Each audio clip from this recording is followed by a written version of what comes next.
Having a mental illness like anxiety can be incredibly difficult, but it can also be very hard being in a relationship with someone who has a mental illness. Being the main support person for someone who is ill can be exhausting, and their ever-changing mood can make you feel like you are walking on eggshells. But you love them and you want to help them, even if it's tough, right? 1. Acknowledge your own limits.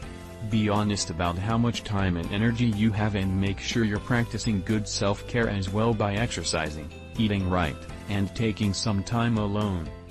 2. Avoid band-aid fixes. A quick and easy way to cope with the stress of having anxiety or the stress of loving someone with anxiety is to use alcohol, drugs, or other addictions to take the edge off. But that doesn't fix the underlying problem and just trades one problem for another, she says. 3. Encourage them to seek professional treatment. If your significant other is depressed or anxious about a certain event, you may be able to help them through it, but if it becomes chronic, they may need a professional therapist. 4. Consider going to therapy with them.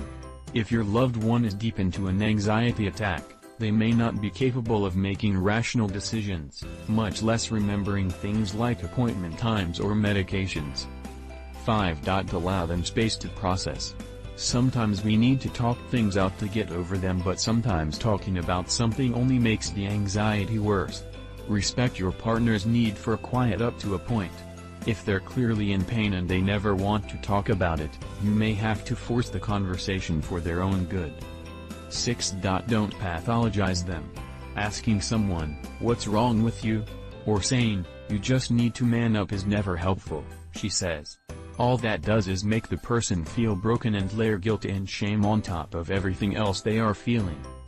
7. Don't enable them. Sometimes helping can go too far and end up hurting them and you in the process. Remember, your role is to support them in their healing, not to do it for them. 8.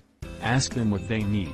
Each person and each illness are different, so what helped you when you had anxiety may not be what your partner needs. Instead, ask them what they need and then listen to their answer.